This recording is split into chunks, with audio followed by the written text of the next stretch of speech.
मैं फरहान और आप देख रहे हैं इंडियन मीडिया बुक। जाकिर साहब हमारे साथ हैं और आज बात करेंगे हम एजुकेशन के बारे में। ऑल इंडिया मिनिस्ट्री ऑफ जो एजुकेशन है उनकी तरफ से एक सर्वे हुआ है और कुछ आंकड़े आए हैं, हम उस आंकड़ों पे बात करेंगे और जाकिर साहब उस पर टिप्पणी करेंगे कि इस आंकड़े से मुस्लिम कम्युनिटी को क्या फ़ायदा है और क्या नुकसान होता है। जाकिर भाई, आपने भी आंकड़े देखे होंगे, मैं थोड़ा सा हाईलाइट्स बताने की कोशिश करता हूँ कि ये देखिए कि जो शेड्यूल कास्ट और एसटी है और बैकवर्ड जो है कम्युनिटी जिसमें ओबीसी आते हैं, इनका अगर हायर एजुकेशन की हम बात करते हैं तो इस सर्वे में ये बताता है कि ये सारे कम्युनिटी ऊपर गए जी। लगभग 4.2%, 11.9% और 4% तक ये कम्युनिटी इम्प्रूव हुआ है जी। वहीं अगर हम कंपेयर करते हैं मुस्लिम कम्युनिटी को तो वो देखते हैं 8% कम हुआ है जी। करेक्ट। एक तो ये है। दूसरा सर्वे का एक समरी बता रहा हूँ कि दिल्ली के बारे में बोलते हैं कि हर 5 स्टूडेंट के बीच में अगर हम देखते हैं जो 10th पास किए हैं उसमें से 5वां जो स्टूडेंट है वो ड्रॉप आउट है, हायर एजुकेशन में नहीं जाता है। और उसके अलावा एक और चीज़ देखिए कि यूपी में मुस्लिम कम्युनिटी हायर माना जाता है, 20% तक लोग बोलते हैं। वहाँ पे अगर आप देखते हैं तो हायर एजुकेशन में सिर्फ 4.5% ही जाते हैं। इसके आगे और समरी बात करेंगे। ये सारी चीज़ों को क्या लगता है आपको, क्यों इतना कम एजुकेशन मुस्लिम कम्युनिटी में हो रहा है, जिसपे कि हमने देखा है पिछले 1 डिकेड से काफ़ी एजुकेशन पे फोकस हुआ है।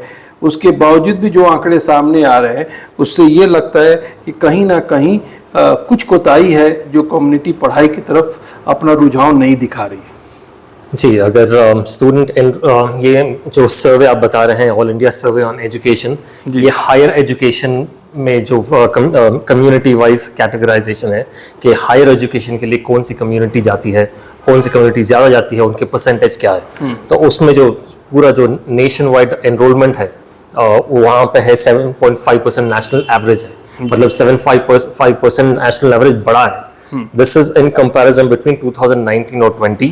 और ये जो सर्वे है ये 2020 और 21 का सर्वे है, राइट। उसका रिपोर्ट अब आया है एंड ये कंपैरिजन है 1 साल पहले, मतलब 2019 और 20 में। तो नेशनल एवरेज जो है ये 1 साल में 7.5% लोग बढ़े हैं। जहाँ मुस्लिम कम्युनिटी की देखते हैं वहाँ पे 8% घटे हैं। तो या it is a very disturbing trend, क्योंकि एक चीज़ ये कहा जाता है कि ये जो पीरियड है यहाँ पे पैंडमिक हुआ था, कोविड हुआ था, लेकिन ये कोविड तो हर किसी के लिए हुआ था। जहाँ पे हम देखते हैं कि SC और ST या OBC यहाँ पे बढ़ रहे हैं, वहाँ पे मुस्लिम कम्युनिटी घट रहे हैं। सो this is a disturbing trend. इसके बहुत सारे वजूहत हो सकते हैं। ठीक है, ये जाकिर भाई तो आपने कहा कि पिछले साल का कंपेयर, अभी का साल का कंपेयर, लेकिन इससे एक डिटेल डेप्थ जो स्टडी है उस पर बात करते हैं, फिर हमको थोड़ा पता चलता है कि क्या प्रॉब्लम्स है जी। सो जैसे मैंने कहा कि जो एवरेज है 7.5% नेशनल एवरेज है और मुस्लिम कम्युनिटी का घटा है बाय 8%। अब शेड्यूल कास्ट को अगर दूसरे कम्युनिटीज को लेते हैं, फॉर एग्जांपल शेड्यूल कास्ट या शेड्यूल ट्राइब्स, शेड्यूल कास्ट का 4.2% बढ़ा है, शेड्यूल ट्राइब का 11.9% बढ़ा है और OBC अदर बैकवर्ड कास्ट का बढ़ा है 4% से। These are the different communities. और अगर स्टेट वाइज देखते हैं, यहाँ पे सबसे ज्यादा उत्तर प्रदेश में ड्रॉप आउट हुआ है, मतलब हायर एजुकेशन में एनरोलमेंट सबसे कम है उत्तर प्रदेश में, मतलब 36% ड्रॉप हुआ है इन कंपैरिजन टू 2019 और 20। उसके बाद आता है जम्मू एंड कश्मीर, जहाँ पे 26% ड्रॉप हुआ है, महाराष्ट्र में 8.5% ड्रॉप हुआ है और तमिलनाडु में 8.1% ड्रॉप हुआ है। एक ही ऐसा स्टेट है जहाँ पे इंक्रीज हुआ है, मतलब एक कंसिस्टेंसी रही है, वो है केरला, जहाँ पे 43% Muslims go for higher education. बाकी जितने भी दूसरे स्टेट्स हैं वहाँ पे परफॉर्मेंस जो है मुस्लिम कम्युनिटी का, इट्स बीन रियली बैड, सिवाय केरला की। एंड इसमें भी अब जब देखते हैं ये जो हायर एजुकेशन में, यहाँ पे फीमेल मतलब औरतों का rate is much more higher than male का रेट। सो दिस ये है आंकड़े जो इस सर्वे में बता रहे हैं। जाकिर भाई, 2 चीज़ है। देखिए, एक जैसे कि आपने लास्ट में एक पॉइंट कहा कि लड़कियों का जो आंकड़े हैं ये भी बहुत सोचने वाली बात है और ये हर चीज़ में अफेक्ट करेगा कुछ दिनों के बाद। कि आप स्कूल का पढ़ाई में देख लीजिए, लड़कियां हैं मार्क्स ज़्यादा लेके आ रही हैं, उसमें फेल होने का जो नंबर ऑफ है ऑलमोस्ट 0 के बराबर है लड़कियों का, लड़के का ज़्यादा है।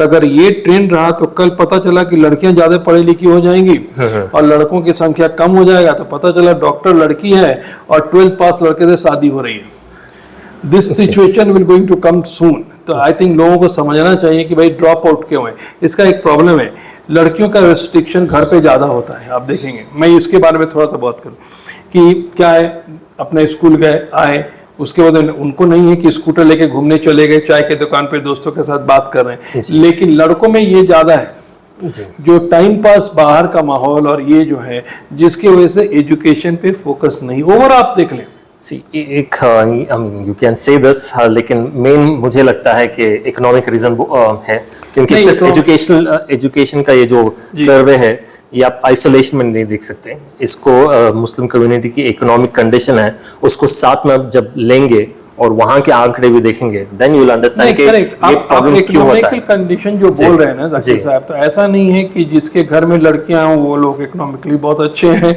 Economic condition is good.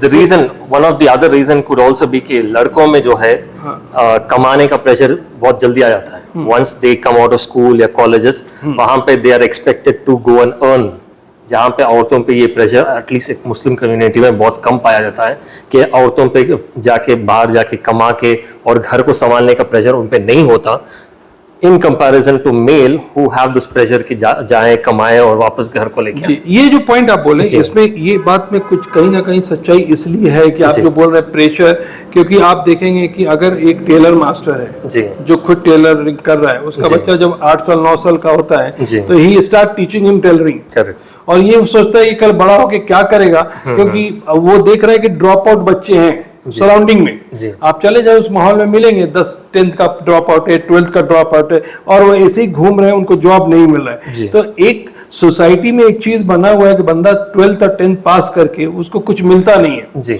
और फिर वैसे बच्चे जब 12th पास करते थे तो ही फील्स वेरी बैड आके कि मैं टेलरिंग करूं, या बच्चा या किसी के मटन के शॉप में काम कर रहा है तो थोड़ा एजुकेशन उसको थोड़ा खराब लगने लगता है, मैं पढ़ाऊं, मैं भी ये काम करूं। तो लॉट ऑफ कम्युनिटी, जो हम लोगों ने कुछ ग्राउंड सर्वे में बात आई थी, हम लोग जब देखा था ये इलेक्शन के टाइम में कि बच्चे जब काम कर रहे थे, बोलते क्या करेगा पढ़ लिख कर, हमारे साथ रहता है तो एक तो लेबर का पैसा बचता है, काम सीख लेता है, जब बड़ा हो जाता है तो घर की जो बिजनेस है उसको संभाल लेता है। तो एक जो आपने कहा कि प्रेशर है यंग एज से बच्चों का, तो वो भी एक कॉज है। करेक्ट, वो बिल्कुल एक कॉज है। And to top of this, I mean ये किसकी रिस्पॉन्सिबिलिटी क्वेश्चन आता है कि इसको कैसे बढ़ाए, किसकी रिस्पॉन्सिबिलिटी है। ये एक तो गवर्नमेंट की डेफिनेटली एक रिस्पॉन्सिबिलिटी है कि कम्युनिटी में एजुकेशन जो है इसको बढ़ाए, स्कॉलरशिप्स बढ़ाए। लेकिन जहाँ पे स्कॉलरशिप बढ़ाने की बात हम कर रहे हैं, वहाँ पे for example recently Maulana Azad scholarship मिलता था हायर एजुकेशन में, उसको पूरा स्क्रैप कर दिया है। और कर्नाटका में अब तो गवर्नमेंट बदली है, लेकिन गवर्नमेंट बदलने से पहले जो पिछले बीजेपी गवर्नमेंट थी, जो 4% रिजर्वेशन था वो भी हटा दिए थे। तो अब ये सारी चीजें is also a contributing factor, क्योंकि बहुत सारे गरीब तबके के जो लोग हैं are dependent on this educational loan या स्कॉलरशिप्स के ऊपर है, डिपेंडेंट होता है। तो एक है गवर्नमेंट की रिस्पॉन्सिबिलिटी है ताकि ये स्कॉलरशिप्स दें और ज्यादा आई मीन कम पैसे में अफोर्डेबल एजुकेशन बनाए, ताकि सिर्फ ना सिर्फ मुस्लिम कम्युनिटी, लेकिन दूसरे जो कम्युनिटीज हैं, इकोनॉमिकली डिप्राइव्ड कम्युनिटीज हैं, उनको एजुकेशन एक्सेसिबल हो जाए। वो एक चीज है। कम्युनिटी का रिस्पॉन्सिबिलिटी भी बहुत बढ़ता है। एक कम्युनिटी में जो दानिश्वर हैं, जो मुस्लिम ऑर्गेनाइजेशंस हैं या मदरसे हैं, यहाँ पे we need to come up with a comprehensive plan कि मुस्लिम्स को हायर एजुकेशन में एनरोलमेंट कैसे किया जाए। This is something that the community has to sit down together and then have a large discussion कि next 5 years में हमारा plan क्या होना चाहिए, next 10 साल में प्लान क्या होना चाहिए। एरिया वाइज सर्वे होना चाहिए और पता होना चाहिए कि हमारे एरिया में इतने बच्चे पढ़ने नहीं जा रहे हैं, इनको एजुकेशन कैसे दिया जाए। अगर ये माइक्रो वर्क नहीं होगा तो ये देखिए, लोग तो बहुत लोग हैं जाकिर भाई जो सोशल वर्क का काम कर रहे हैं, 10 लोगों को इन्होंने स्पॉन्सर दे दिया, 15 को वो कर दिया, ये काम नहीं करेगा। ये माइक्रो लेवल पे काम करना पड़ेगा कि एरिया वाइज सर्वे हो। अच्छा, यहाँ 50 घर हैं, इतने बच्चे पढ़ने नहीं आते हैं, उनको डालना है एजुकेशन में। और ये मुझे लगता है फरहान भाई के मस्जिद जो है, बिकॉज मस्जिद आर एवरीवेयर, हर कोने मोहल्ले में मस्जिद होते हैं। यहाँ पे जो मस्जिद कम्युनिटीज हैं, instead of NGOs taking it up, NGOs हमेशा लिमिटेड होते हैं, उनके रिसोर्सेस बहुत कम होते हैं, लेकिन मस्जिद में एक ऑलरेडी एक सेटअप होता है, वहाँ पे पैसे भी आते हैं, लोग डोनेट करते हैं। मस्जिद should take up this community work, कि अपने एरिया में, अपने मोहल्ले में जहाँ पे मस्जिद रहती है, उनको एक सर्वे करना चाहिए अपने मोहल्ले की, कि यहाँ पे कितने एजुकेटेड लोग हैं, कितने हायर एजुकेशन में हैं, क्यों ड्रॉप आउट हुए थे, अगर हो रहे हैं तो हाउ डू वी इंश्योर कि अगर फाइनेंशियल रीजन से हो रहे हैं तो हाउ डू वी इंश्योर कि मस्जिद से सपोर्ट मिले ताकि वो फाइनेंशियली एजुकेशन में जाए सामने। नहीं, करेक्ट है, आप आइडिया बोले, लेकिन बात यह है कि आप कुछ मस्जिदें गिने चुने बेंगलोर जो करते हैं, जो कर रहे हैं, आप वहाँ कर रहे हैं, उसका रीजन बताता हूँ। क्योंकि वहाँ के जो सदर है, वहाँ के जो सेक्रेटरी है पढ़े लिखे हैं जी, और बाकी जगह के जो हाल है वो सदर और सेक्रेटरी खुद पढ़े लिखे नहीं है। और इलेक्शन के बाद से अभी तक उन लोगों का सेल्फी का काम मिनिस्टरों के साथ चल रहा है। तो अगर उनको छुटकारा मिल जाए कि इस टाइप के काम से, तो डेफिनेटली आपका जो आइडिया है उसको इम्प्लीमेंट करें तो बहुत बड़ा काम हो सकता है। इसी बेस में जाकिर भाई, इस लोगों को हम लोग ये भी बता दें कि एक चीज बता दूं आप लोगों को कि कुछ साल से हम लोग भी ऑनलाइन स्कूल के साथ जुड़े हुए हैं, जिसमें जाकिर भाई अभी हम लोग सब सपोर्ट कर रहे हैं। होम ई लर्निंग है जो कि फर्स्ट स्टैंडर्ड से लेकर 10th स्टैंडर्ड के बच्चों को पढ़ाते हैं। आपको यहाँ पे नंबर दिखाई देगा, इस नंबर पे आप कांटेक्ट कर सकते हैं। ये ऑनलाइन स्कूल है, वहाँ का जो भी फीस है आप बात कर सकते हैं। अगर आपका एडमिशन हो जाता है और आपको फीस की प्रॉब्लम होती है तो आप हम लोग से कांटेक्ट कर सकते हैं।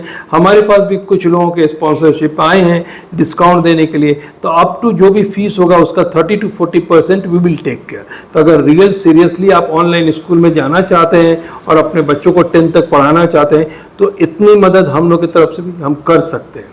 जी जाकिर भाई। जी, तो जैसे मैं कह रहा था कि कम्युनिटी को बैठना चाहिए। एक तो फॉर एग्जांपल अगर कर्नाटक की बात करते हैं, एक नई गवर्नमेंट आई है, तो what are we asking that government. हर दिन पेपर में यह रहा है कि कम्युनिटी के उलमा जो हैं या दूसरे जो लीडर्स हैं वो जाके पूछ रहे हैं कि हमें हमारे आदमी को कमिश्नर बना दीजिए, ये बना दीजिए, वो बना दीजिए, बजाय इसके कि इनको बना दीजिए, उनके बना दीजिए, जिसको इंडिविजुअली उनको फायदा होगा, कम्युनिटी को पता नहीं कितना फायदा होगा ऐसे पोस्ट में जाने से।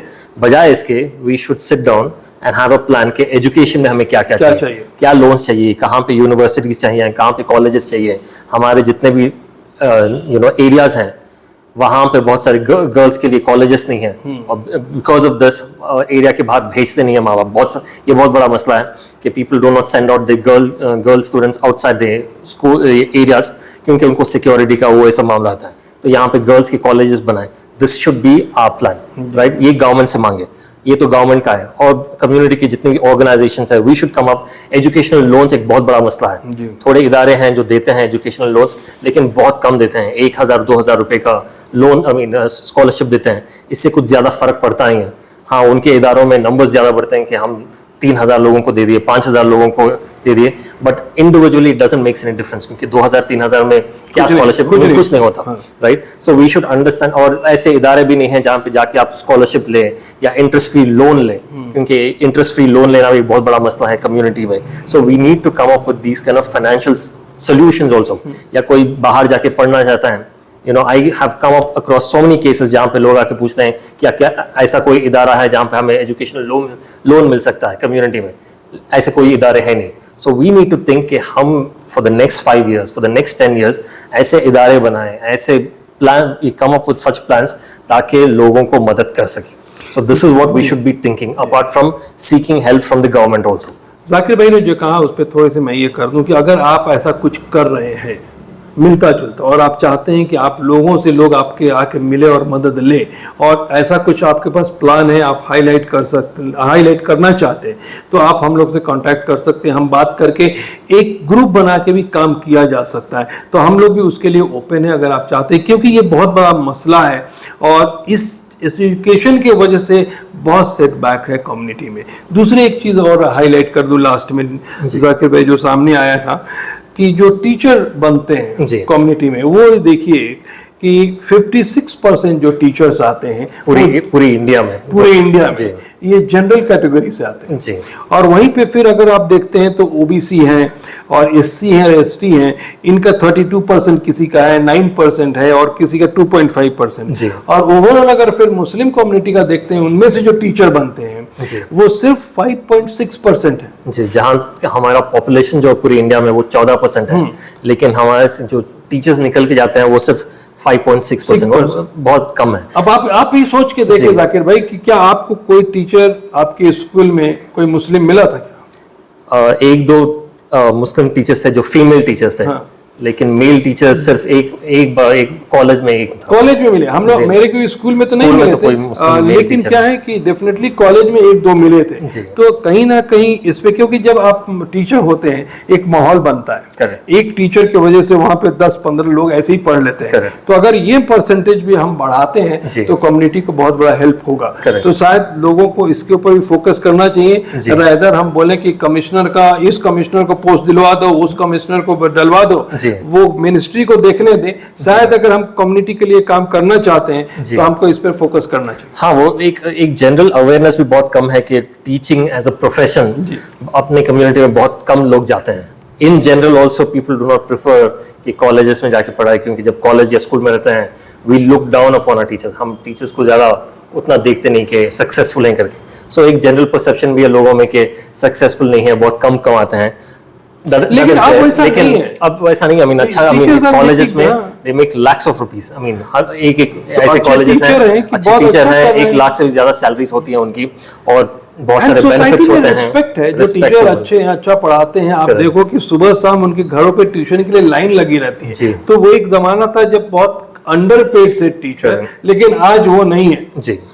तो high, I mean to a very good extent ये थोड़ा घटा है। आई मीन अच्छे खासी सैलरीज मिलते हैं, बहुत सारे बेनिफिट्स मिलते हैं, आराम भी मिलता है। So it's a good profession. Community में लोगों को ज्यादा से ज्यादा टीचिंग प्रोफेशन में घुसना चाहिए, और इससे सोसाइटी में भी बहुत सारा बदलाव आ सकता है। क्योंकि जब एक मुस्लिम टीचर हो, जब उनके नीचे जो स्टूडेंट्स पढ़ते हैं, they will get to learn a lot, और एक इम्प्रेशन भी बढ़ता है। ये बहुत सारे बेनिफिट्स होते हैं। So I think we should do that. So this is one aspect of this study.